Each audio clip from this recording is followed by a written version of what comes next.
ఖమ్మం జిల్లా కేంద్రంలోని Mamata super speciality ఆసుపత్రిలో ఒక అరుదైన శస్త్రచికిత్సను విజయవంతంగా ముగించారు. ఓ 80 ఏళ్ల వృద్ధుడికి మళ్ళీ పునర్జన్మనిచ్చారు. ప్రస్తుతం ఈ ఆపరేషన్కి సంబంధించి మనతో మాట్లాడడానికి neurology surgeon doctor K Jagadish ఉన్నారు. ఆయన అడిగి పూర్తి విషయాలు తెలుసుకునే ప్రయత్నం చేద్దాం. సార్, సాధారణంగా మానవ శరీరంలో అత్యంత సున్నితమైనటువంటి ప్రదేశం మెదడు. సో ఇలాంటి మెదడులో అసలు ఎందుకు ట్యూమర్లు ఫామ్ అవుతాయి? ఇప్పుడు ప్రస్తుతం మీరు నిర్వహించినటువంటి ఆపరేషన్లో అసలు ఏ ప్రదేశంలో సరిగ్గా ట్యూమర్స్ ఫామ్ అయ్యాయి? Very good, nice. ఇప్పుడు ట్యూమర్స్ అనేది బ్రెయిన్ ట్యూమర్స్ క్లాసిఫికేషన్ డిఫరెంట్గా ఉంటుంది. బ్రెయిన్ ట్యూమర్స్ క్లాసిఫికేషన్ గ్లైల్ ట్యూమర్స్ అంటారు, కొన్ని మెనింజియల్ ట్యూమర్స్ అంటారు, కొన్ని హిమాంజియోబ్లాస్టోమాస్ అంటారు, కొన్ని సెరిబెల్లర్ సిపి యాంగిల్ ట్యూమర్స్ అంటారు, కొన్నిటిని సెరిబెల్లర్ ట్యూమర్స్ అంటారు. వెంట్రికల్స్ అంటే బ్రెయిన్లో వెంట్రికల్స్ అనేది ఒక సిఎస్ఎఫ్ ఫ్లోని బ్రెయిన్ నుంచి స్పైనల్ కార్డ్కి పంప్ చేస్తూ ఉంటుంది. ఆ వెంట్రికల్లో నుంచి వచ్చే ట్యూమర్ని ఫోర్త్ వెంట్రికులర్ ట్యూమర్స్ అంటారు. అంటే బ్రెయిన్ మనకి 2 విధాలుగా క్లాసిఫై చేయొచ్చు. అంటే తెలుగులో చెప్పాలంటే పెద్ద మెదడు అనేది ఇలా ఉంటుంది, బిగ్ బ్రెయిన్. ఇది ఆల్మోస్ట్ 1.5 kg 1400 grams ఉంటుంది. ఈ పెద్ద మెదడులో వచ్చే ట్యూమర్స్ కొంచెం little complications when compare to the చిన్న మెదడు, అంటే హైండ్ బ్రెయిన్ అంటాం. అంటే మన వెనకాల ప్రాంతంలో ఉన్న బ్రెయిన్ని హైండ్ బ్రెయిన్ అంటాం. దాన్నే మనం ఈరోజు చేయడం జరిగింది. ఆ ట్యూమర్ ప్రదేశం మీకు చూపిస్తాను. ఈ హైండ్ బ్రెయిన్లో వెనకాల ఆల్మోస్ట్ మనం ఇది స్కల్బోన్, ఇది యాంటీరియర్ పార్టు, ఇది లేటరల్ పార్టు, ఇది పోస్టీరియర్ పార్టు. మనం చేసిన ట్యూమర్ ఇప్పుడు ఈ ప్రాంతంలో, అంటే ఈ ప్రాంతంలో ఈ సెరిబెల్లం ఇలా ఉంటుంది. ఈ సెరిబెల్లం అంటే చిన్న మెదడు ఇంత పెద్ద బ్రెయిన్ నరాలన్నీ, దీంట్లో ఉన్న నరాలన్నీ 100 billions ఆఫ్ న్యూరాన్స్ అన్నీ ఇలా ఉన్నప్పుడు దీంట్లో ఉన్న నరాలన్నీ కుదించుకొని పోయి మన కిందకి వచ్చేటప్పటికి ఆ బ్రెయిన్లో ఉన్న నరాలన్నీ మనకు స్పైనల్ కార్డ్ అంటే వెన్నుపూస కిందకి ఈ స్టేజ్లో వస్తుంది. ఆల్మోస్ట్ మీకు చూపించాలంటే ఓకే ఇలా ఉంటుంది. ఓకే, సో ఇప్పుడు మనం వెన్నుపూసకి కనెక్షన్, ఇదే వెన్నుపూస కనెక్షన్. Neurons correct. ఇక్కడ ఉన్న 100 billions ఆఫ్ న్యూరాన్స్ ఇక్కడికి వచ్చేటప్పటికి ఆల్మోస్ట్ 2 fingers బెర్త్ కూడా లేని ఒక స్పైనల్ కార్డ్లో బంధించబడి ఉంటాయి న్యూరాన్స్ అన్ని. కానీ ఆ న్యూరాన్స్ అన్నిటికీ వెన్నుపూస బ్రెయిన్తో సంబంధం ఉంటుంది. 1.5 kg ఉన్న బ్రెయిన్ ఈ చిన్న మెదడుకి 50 grams ఉన్న బ్రెయిన్ ద్వారా ఈ వెన్నుపూసకి ఇలా వస్తూ ఉంటుంది. అది మెడలో ఉంటుంది, కింద లంబార్ రీజన్ వరకు వస్తూ ఉంటుంది. సో ఈరోజు చింతకాని మండలం పొద్దుటూరు గ్రామానికి చెందిన వెంకయ్య అనే 80 ఏళ్ల వృద్ధుడికి మీరు సక్సెస్ఫుల్గా ఈ ఆపరేషన్ చేశారు, ఆ ట్యూమర్ని తొలగించారు.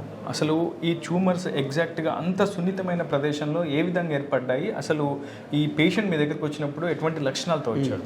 మంచి క్వశ్చన్. కారణాలు తీసుకుంటే బ్రెయిన్ ట్యూమర్స్కి 80% హెరిడిటరీ, జెనెటికల్గా ఉన్న జీన్స్లో ఉన్న ఆ మాలిక్యూల్స్ ట్రాన్స్ఫర్మేషనే క్యాన్సర్ అంటాం. అందరూ తెలిసిన విషయం, ఒక్కసారి సెల్కి ఒక క్యాన్సర్ వచ్చిందంటే ఆ క్యాన్సర్ అనేది స్ప్రెడ్ అవుతూ ఉంటుంది. అది బ్లడ్ ద్వారా స్ప్రెడ్ అవ్వచ్చు, లింపాటిక్ స్ప్రెడ్ కావచ్చు. కానీ బ్రెయిన్లో నీకు లింపాటిక్ సిస్టమ్ ఉండదు, లింపాటిక్ సిస్టమ్ ఉంటుంది. కానీ బ్రెయిన్లో ఇది స్కల్ అనేది వెరీ టైట్ స్ట్రక్చర్. ఇంకా బ్రెయిన్లో ఒక చిన్న గడ్డ వచ్చినా కూడా ఇది గాలిపోని ప్రాంతం ఇది. ఇదే బ్రెయిన్ అనేది ఈ స్కల్లోకి గాలి కూడా పోదు. ఈ ప్రాంతంలో ఇంత గడ్డైనా అంత గడ్డైనా ఎంత గడ్డ 4 centimeters గడ్డ అకామిడేట్ చేయలేదు. ఇప్పుడు ఒక దగ్గర గడ్డ వచ్చినప్పుడు అదే కడుపులో గడ్డ అయితే కొంచెం 10 centimeters గడ్డ కూడా ఇప్పుడే స్కాన్లో బయటపడుతూ ఉంటాయి, అవి చేయించుకుంటూ ఉంటారు. లంగ్స్లో కూడా 10 to 15 centimeters గడ్డలు కూడా అది కాంప్లికేట్ అయిన దాకా బయటపడదు. కానీ బ్రెయిన్లో అలా కాదు. చిన్న 1 mm గడ్డ కూడా ఈ స్కల్ బోన్ ఇంత టైట్గా పట్టేయటం వల్ల ఈ బ్రెయిన్ని స్మాల్ గడ్డను కూడా అది తట్టుకోలేదు. అది ప్రెజర్ రూపంలో బయటకు వస్తుంది. తలనొప్పి రావచ్చు. ఈ పేషెంట్లో అయితే తలనొప్పి కంటిన్యూగా ఉంది, వామిటింగ్స్ వచ్చినాయి, అప్పుడప్పుడు ఫిట్స్తో వచ్చినాయి, అప్పుడప్పుడు కండరాలు వీక్నెస్, నడవలేని పరిస్థితిలో ఉన్నాడు. అప్పుడప్పుడు మాట కూడా స్పష్టంగా మాట్లాడాలని నీ కండరాలు స్ట్రాంగ్గా ఉండాలి. ఆ మాట్లాడడానికి కూడా ఆయన ఇబ్బంది పడుతూ మా దగ్గరికి వచ్చిన పరిస్థితి. అప్పుడు మేము CT scan brain and MRI scan తీసి జబ్బు నిర్ధారణ అవుతుంది. అదే ఎంఆర్ఐ స్కాన్లో మీరు చూసినట్లయితే ఇది తెలుగులో చెప్పాలంటే పెద్ద బ్రెయిన్ ఇది అంటాం, big brain. That is I am already told you. ఈ బ్రెయిన్ ఎంఆర్ఐలో ఇలా అవుపిస్తుంది. ఓకే, అదే ఈ బ్రెయిన్ చిన్న మెదడు, ఈ చిన్న మెదడు అనేది ఈ విధంగా అవుపిస్తుంది.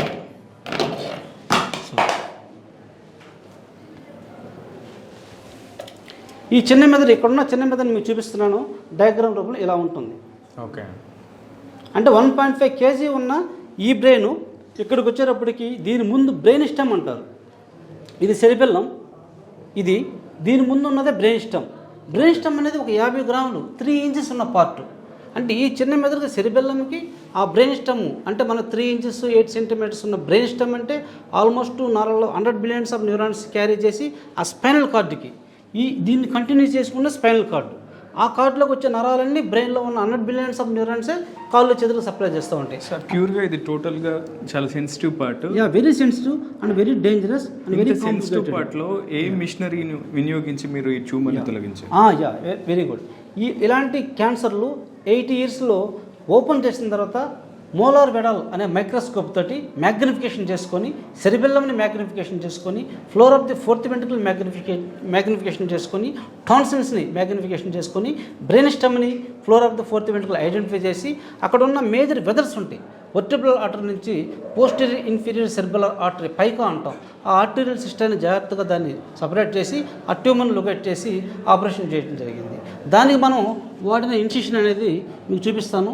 ఇది ముందు భాగము, ఇది వెనక భాగంలో మనం అనుకున్న చిన్న మెదడు ఈ ప్రాంతంలో ఉంటుంది.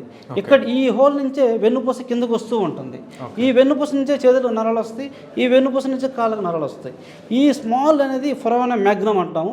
ఈ ఏరియాలో నుంచి అంటే ఈ బోన్ అంతా మనం ట్రిమ్మర్ తోటి కట్టర్ తోటి బోన్ తీసిన తర్వాత అప్పుడు మనం ఈ పార్ట్స్ని మనం ఐడెంటిఫై చేస్తాం. ఫస్ట్ ఇది తీయగలనే మనకు అనిపించేది ఈ పార్ట్స్, కానీ ఈ పార్ట్స్లో ట్యూమర్ లేదు.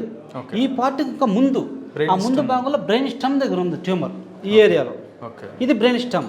ఆ బ్రెయిన్ స్టమ్లో ఉన్న ట్యూమర్ని అంటే ఈ ట్యూమర్ని మనం మిడ్ లైన్లో ఇంజెక్షన్ ఇస్తాం కాబట్టి మిడ్ లైన్ సబాక్స్పిటల్, ఇదంతా సబాక్స్పిటల్ బోన్ అంటారు. మీరు వెనకాల టచ్ చేసుకుంటే తెలుస్తుంది, ఇక్కడ హార్డ్గా ఉంటుంది. దాని కింద ఉన్న బోన్ని సబాక్స్పిటల్ బోన్ క్లీనెక్టమ్ చేసి ఈ ఏరియా అంతా ఓపెన్ చేసుకొని మీకు డయాగ్రామ్స్ కూడా చూపిస్తాను. ఈ మ్యాగ్రాన్ని డీకంప్రెషన్ చేసుకొని అప్పుడు సెరిబెల్లంని ఐడెంటిఫై చేసి ట్రాన్స్వెలార్ టెలోవెలార్ అప్రోచ్ ద్వారా and also cerebellum middle fission open చేసి ఆ ట్యూమర్ దగ్గరికి రీచ్ అవడం జరిగింది. ఇక్కడ బ్రెయిన్ స్టమ్కి మెయిన్ పార్ట్ ఏంటంటే అది ఒక ఎయిర్వే. మన గాలి తీసుకోవాలన్నా కూడా రెస్పిరేటరీ సెంటర్ అక్కడే ఉంటుంది, మన హార్ట్ రేట్ సెంటర్ అక్కడే ఉంటుంది, కార్డియక్ సెంటర్ అక్కడే ఉంటుంది, స్లీప్ సైకిల్స్ అక్కడే ఉంటాయి. ఎవ్రీ సెంటర్ బ్రెయిన్ స్టమ్లోనే ఉంటాయి. దాని మీద కాండం అంటాం. అంటే బ్రెయిన్లో ఉన్న కోట్ల నరాలన్నీ ఆ బ్రెయిన్ స్టమ్ని విడిపోయి వెన్నుపూస దారి కిందకు వస్తూ ఉంటాయి. మనకి వెన్నుపూస కట్ అయిందంటే కాళ్ళు పడిపోతాయి. అదే బ్రెయిన్ స్టమ్లో ఎన్ని న్యూరాన్స్ ఉంటాయి, ఎన్ని క్రేనల్ న్యూరాన్స్ ఉంటాయి, ఎన్ని ట్రాక్స్, పై నుంచి వెళ్ళే ట్రాక్స్, కింద నుంచి వెళ్ళే ట్రాక్స్. మనం మాట్లాడుతున్నామంటే బ్రెయిన్లో ఒక సెంటర్ ఉంటుంది, నుంచున్నామంటే బ్రెయిన్లో ఒక సెంటర్ ఉంటుంది, కంటి చూపుతో చూస్తున్నా ఒక సెంటర్ ఉంటుంది. ఆ విధంగా దీన్ని ఈ approach mid line suboccipital craniectomy and telovelar approach ద్వారా ఈ ఫోర్త్ వెంట్రికల్ని ట్యూమర్ని తొలగించడం ఒక ఎత్తు, ట్యూమర్ని గుర్తించడం మరొక ఎత్తు. సో ఇన్ని బిలియన్స్ ఆఫ్ న్యూరాన్స్ డిస్టర్బ్ కాకుండా కేవలం ఎగ్జాక్ట్ ఆ లొకేషన్ చేరుకోవడం needs lot of experience and also ప్రీవియస్గా మనం చేసిన కేసుని బట్టి you have got lot of experience. నేను 40 ఇయర్స్ నుంచి ఇక్కడ మమతాలో జాయిన్ అవ్వడం జరిగింది. ఒక అసిస్టెంట్ ప్రొఫెసర్గా, అసోసియేట్గా, ప్రొఫెసర్గా, హెచ్ఓడిగా. నా దగ్గర ఎవరి ఇయర్ 2 స్టూడెంట్స్ ట్రైనింగ్ పొందిపోతూ ఉంటారు. మనం చూసిన టిష్యూ ఇప్పుడు ఏదైతే ఇదన్నామో ఈ సెరిబెల్లం అనేది ఫోలియో అంటే ఈ విధంగా గీతల్లాగా ఉంటుంది. పెద్ద మెదడుని ఎలా ఐడెంటిఫై చేస్తామంటే దీన్ని గైరే అండ్ సల్కా అంటాం. అదే చిన్న మెదడుకి వచ్చేకి ఫోలియో అంటాం. ఆ ఫోలియాని మనం ఐడెంటిఫై చేయాలంటే మనం డైలీ సర్జరీ చేస్తుంటేనే మనం నార్మల్ టిష్యూని డ్యామేజ్ చేయం. అదే నార్మల్ టిష్యూని డ్యామేజ్ చేసి ట్యూబర్ని వదిలేస్తే పేషెంట్ కోమాకి వెళ్ళే పరిస్థితి. ఇలాంటి అరుదైన కేసుల్లో పేషెంట్ నుంచి మీరు ఎలాంటి సహకారం కోరుకుంటారు? డెఫినెట్గా పేషెంట్ సహకారం లేకపోతే నేను ఆపరేషన్ చాలా కష్టం. వాళ్ళకి చెప్పాం పేషెంట్ ఆపరేషన్ టైం లైన్స్ చనిపోవచ్చు, తర్వాత వెంటిలేటర్ పెట్టాల్సి వస్తుంది, తర్వాత మళ్ళీ ఆపరేషన్ గాలి తీసుకోవడం కష్టం రావచ్చు, మాట పడిపోవచ్చు, కాళ్ళు చేతులు పడిపోవచ్చు, తినలేని పరిస్థితుల్లో కొన్నిసార్లు స్పాట్ కార్డియక్ అరెస్ట్ కూడా రావచ్చు అని చెప్పినా కూడా వాళ్ళ ధైర్యంగా వాళ్ళు ఇచ్చిన సహకారానికి నేను అభినందనలు చెప్తున్నాను.